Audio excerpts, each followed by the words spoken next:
Bueno, lo que vamos a hacer ahora es ver la última parte de esta unidad y vamos a empezar haciendo una comparación, una vez que ya vimos Kant, entre lo que sería un sistema ético antagónico a la propuesta de Kant, que viene de la mano de la ética de John Stuart Mill y es conocida como la ética utilitarista. John Stuart Mill nace en Londres en el año 1806 y muere en el año 1873. El antecedente de esta ética viene de parte del hedonismo, que es una propuesta que surge en Grecia y su principal representante es Epicuro. Lo que el eje de esta ética es considerar que todos los seres vivos huyen del dolor y buscan el placer. Entonces, la primera premisa que tiene esta ética es la de reconocer que el móvil del comportamiento humano y también del comportamiento animal es el placer. Entonces, la moral es ese tipo de saber que nos invita a perseguir la mayor felicidad del mayor número posible de seres vivos. Bien, a partir de la modernidad, esta posición es conocida como utilitarismo y, como les comentaba, viene de la mano de la ética de John Stuart Mill y utiliza justamente el criterio de la mayor felicidad del mayor número a la hora de definir cuándo un acto es moral o no. De esta manera, lo que define un acto moral, a diferencia del deontologismo, que sería la ética kantiana, es el resultado o la consecuencia de esa acción. Recordemos que en lo que nosotros vimos que correspondía a la ética deontológica, lo que guiaba a esa acción era un principio y esa acción estaba fundada en la idea del deber. De modo que la acción tenía un valor en sí mismo y ese principio era lo que determinaba el valor moral de la acción. Acá es diferente. La acción toma valor en función del resultado o las consecuencias que vaya a tener en, digamos, el resultado que vaya a tener esa acción. Bueno, dicho esto, nosotros ahora lo que deberíamos ver, de acuerdo al punto del programa, es una especie de comparación entre la idea de ciudadanía en la antigüedad y además algunas consideraciones muy generales de la edad moderna, ya que vimos que Kant era un representante de la Ilustración. También vamos a ver algunas críticas a la modernidad. Bueno, veamos en primer lugar la consideración de lo que respecta a la idea de ciudadanía, el concepto de ciudadanía en la antigüedad. Recordemos que, digamos, la idea de ciudadanía tiene una impronta muy importante en Grecia, en tanto ciudadano es el habitante de la polis. Este término hace referencia a una construcción política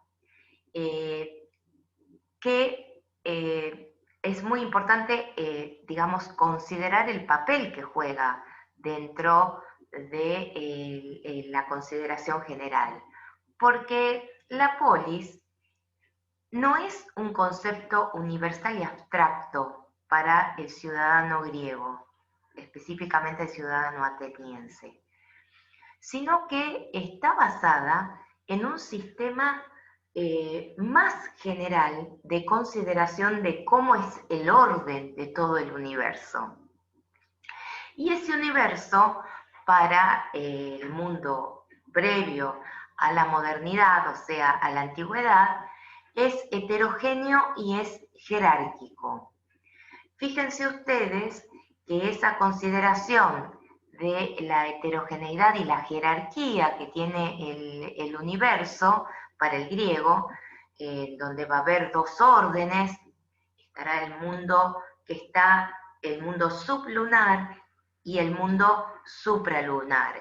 El mundo sublunar es aquel mundo en donde nosotros habitamos, que abarca la esfera de lo que sería la luna hasta la Tierra, y el mundo supralunar es el conocido como el mundo de las estrellas fijas, donde no hay cambio, a diferencia del mundo sublunar.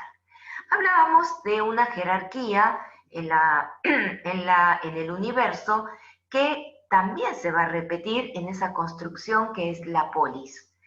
Fíjense ustedes que nosotros recibimos idea de la concepción de ciudadanía ateniense pensando en que es el origen de la democracia, que era el gobierno del pueblo, pero como ya les dije en otras clases, es siempre y cuando sea ateniense, sea varón, no sea un extranjero y no sea mujer. Fíjense ustedes que el estrecho vínculo que une al ciudadano ateniense de su polis es muy grande. La peor condena que puede tener un hombre en la época de la antigüedad es ser desterrado. Es peor aún que la condena a muerte. De modo que, digamos, en esa concepción en donde todo está ordenado jerárquicamente, la polis también existe por naturaleza. Para la consideración del griego es una de esas cosas naturales y el hombre, por lo tanto, es también por naturaleza un animal de la polis. No hay una escisión entre el hombre y el ciudadano ateniense y la polis. Son una unidad. Es un organismo natural que en sí misma le va a brindar una fundamentación a los individuos. Esto cambia en la modernidad, en donde, bueno, se ha conocido que, digamos, en la modernidad se dan distintas transformaciones, no solamente en el sistema económico, sino también en el régimen político, en donde hay un reemplazo de la nobleza por una nueva clase que va emergiendo, que es la burguesía. A ver, hay como una especie de suplantación de una clase que basa sus prerrogativas en privilegios naturales, en donde nadie cuestiona que haya algunos que sean superiores a otros, y eso en la modernidad va a ser fuertemente cuestionado. Pero el fundamento de ese elemento que viene a reemplazar otro orden según el texto que nosotros estamos viendo, diferencia, está diferenciado en base a un factor cuantitativo, que es el dinero, y que va a ser, digamos, el sustrato de esa nueva clase que emerge, que es la burguesía. Este cambio no solamente se da en el orden social y en el orden económico, sino también, y en el político obviamente, en donde, bueno, aparece la república, sino también en lo que respecta al conocimiento y a la consideración, por lo tanto, de lo que vaya a ser el universo. El universo de la ciencia moderna es muy diferente a la concepción que tiene el griego, porque el griego concibe diferente la naturaleza. Ahora está presente la idea de, a diferencia del griego, un universo que es infinito, que es homogéneo y que principalmente es accesible a través del cálculo. Esto viene de la mano de justamente la teoría de Galileo Galilei. Y lo más importante de todo es que da la posibilidad, y esto se va a refrendar después con el desarrollo de la ciencia, principalmente de la física, de que la naturaleza está escrita en un lenguaje matemático y puede ser interpretada no solamente a través de este lenguaje, sino también se pueden establecer generalizaciones, leyes sobre cómo actúa a través de la observación y el cálculo matemático. Bueno, otra de las nociones, y ahí van a venir las principales críticas después a la modernidad, va a ser, además de la transformación del concepto de naturaleza, un nuevo concepto que va a ir apareciendo, que es la concepción del sujeto. Recordemos que en la antigüedad no hay una escisión entre la comunidad y aquellos que la integran. En la modernidad esto se va a romper, porque aparece, digamos, en primer lugar, la individualización, la determinación de una conciencia, por ejemplo, de la mano de René Descartes, del sujeto y del yo. Entonces pasamos de un mundo antiguo a un mundo medieval en donde, digamos, la conciencia está encorsetada, encerrada, protegida en una esfera que se denomina cosmos, y además, digamos, la existencia estaba integrada a un orden superior que preexistía inclusive al propio individuo, en donde irrumpe en la modernidad el concepto de subjetividad y el hombre, el individuo, va a tomar el papel que en algún momento toma el cosmos en la mentalidad griega y después el papel que toma una divinidad en la época medieval. Es ahora la conciencia, la razón humana, la que va a dar razón del mundo. Y esta idea que se va a brindar acerca del mundo va a ser a través del cálculo. La razón, en ese sentido, para muchos que interpretan a esta modernidad, va a ser una razón instrumental. El Estado ya no es más preexistente a los individuos, sino que en la concepción contractualista de aquellos que investigan sobre el origen de las sociedades, van a considerar que los individuos son los que constituyen el Estado, que llegan a conformar una sociedad a través de un acuerdo, de un pacto, para pasar del estado a un estado de sociedad civil. Es decir, acaba de nacer la democracia liberal burguesa y será el marco teórico de muchas de las transformaciones sociales y políticas que se van a dar después en la modernidad. A ver, serán asimismo lo que estarán en el fundamento de muchas declaraciones de derechos e inclusive de muchas constituciones tienen este surgimiento justamente en la modernidad.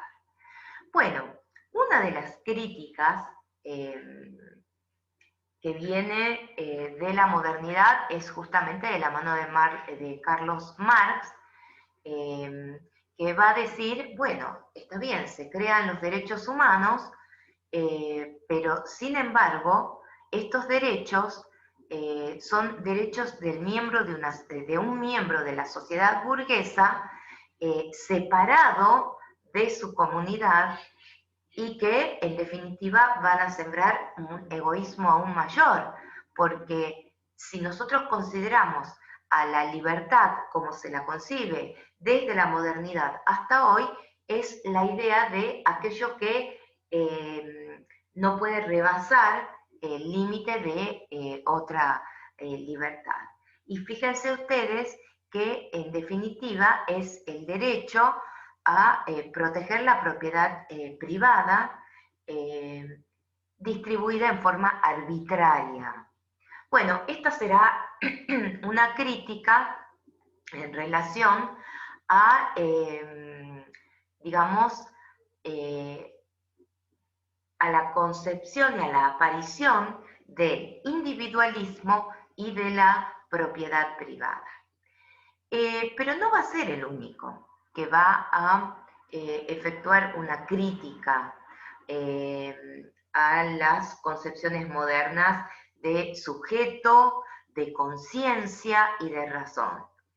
Hay tres figuras que son clave para abordar la crítica a los conceptos de la modernidad. Ellas son el filósofo Nietzsche, Freud con su teoría del psicoanálisis y bueno, Marx, que acabamos de ver una de las críticas. Bueno, en relación a Nietzsche, el concepto de sujeto, para Nietzsche, el concepto de sujeto que aparece desde la modernidad es una construcción. Él dirá, más aún, es una invención.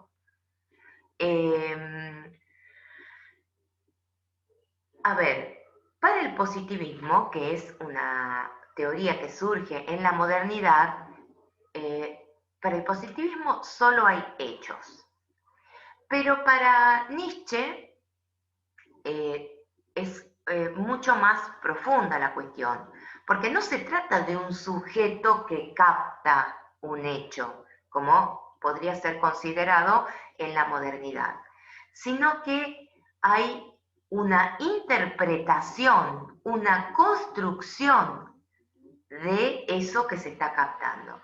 Y fíjense ustedes, es tan profunda su crítica que va y cala profundo no solamente en el sujeto que conoce, sino en la concepción de la verdad.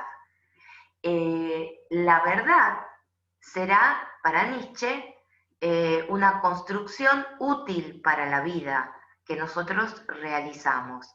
No tendrá una consideración objetiva, universal. Imagínense, esta idea de universalidad es una de los cimientos de la consideración de la razón moderna.